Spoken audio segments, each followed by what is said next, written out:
Good morning, old friends. Now, I know you're saying, but you promised us it would be in the classroom. Now, as you'll recall, my maths tutorial worked wonders in the classroom yesterday. The live stream worked brilliantly. Do you think the computer was going to work for me to do another video? Of course it wasn't. The computer went bonkers twice and I had enough and I came home. In fact, I was so tired last night, you're actually looking at this in the morning. I'm filming a video in the morning, hence why the hair is very wet. So let's get started on our maths today. Now, it would have been ideal to have had this on the board, but actually, I'll have to talk you through it rather than do it for you, so you're going to have to use your brains more. I think I got over carried away yesterday in helping you. So listen carefully, and hopefully you'll be able to crack on with this, because I think your brains can manage this, especially after yesterday's learning. Right, let's get started. So then, now this is about increments in scales. You might be thinking, but we're not doing scales. Scales are a huge part of graphs, so we need to think about them. So the increments are the lines. What is each increment worth on these scales? Now, a lot of people really struggle with this, and I'm not just talking about children. Now, there's two different ways of doing this. There's trial and error, or there's using a method. Let me go through trial and error, which is probably what you do. Now, looking at this one, if we counted 0, 1, 2, 3, 4, 10, it doesn't work mathematically, does it? So then what we can do is try maybe 2s. That seems likely. 0, 2, 4, 6, 8, 10. See, and then you get the scale correct. But that can be time consuming and it's not particularly mathematical. So what we can do is think about it more mathematically. We have got 1, 2, 3, 4, 5 steps to get to 10. If we divide 10 by those 5 steps, what do we get? 10 divided by 5 is 2. So each step is 2, 4, 6, 8, 10. It's the same down here. We've got 5 steps to 100.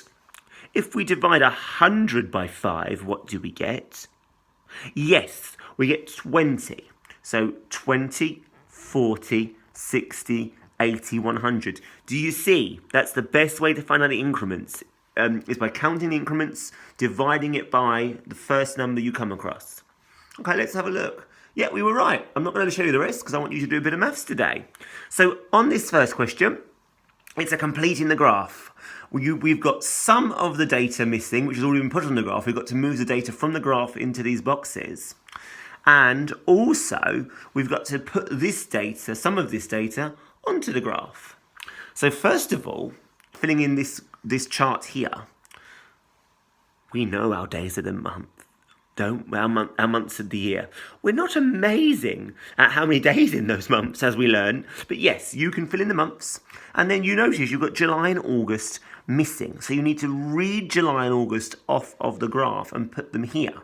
Then you need to fill in April, May, June, September, and October, and then using a ruler, if you were going to write this out, using a ruler, you would join them.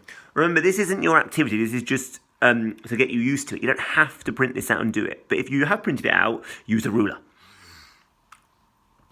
So as you can see, that's what it would look like. But I'm going to flick through that quickly.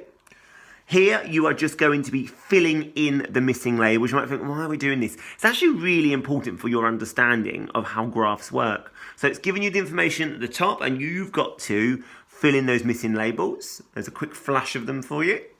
So, the table shows how many cups of tea were consumed in an office for a week. That's so British, isn't it? How many cups of tea did we drink in the office? Create a line graph to represent this data.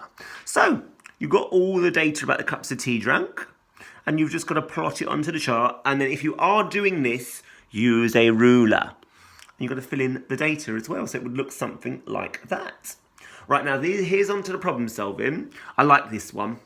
So the splat has covered the rest of the chart. So if the graph continued in the same way, how many kilometres would have been travelled after 270 minutes? So as you can see, it's going up in a straight line. So I wonder if there's a piece of plastic equipment that would be really helpful there to help us see how the line carries on. I'm saying nothing else. Okay, the line graph shows the temperature over 12 hours. What is happening between the 4th hour and the 12th hour?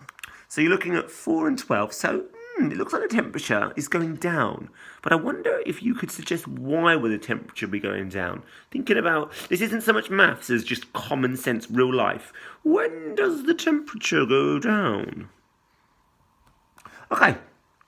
Lucas is creating a line graph representing the population of 4 different countries over 3 years.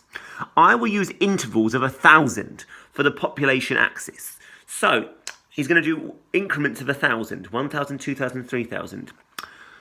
Now, this is quite a difficult question. Again, it's a lot of common sense general knowledge, but all I'm going to say to you is he's doing 4 different countries. He wants to count in thousands. What is the population of the United Kingdom, anyone?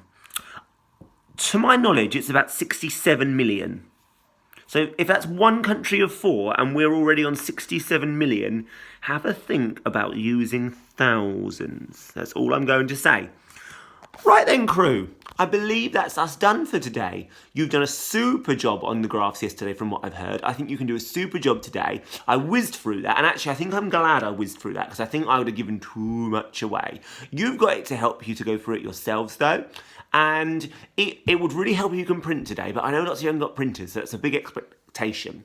If you can't print, do the bits you can do. Like you could, if you've got to fill in the missing labels, you can just write the labels in your maths book. And if you want to write some of the graphs, you can, but don't bust a gut. As long as you are understanding it, that's what's important. Okay, my darlings, have a super day at maths, and I will catch up with you later. Bye bye.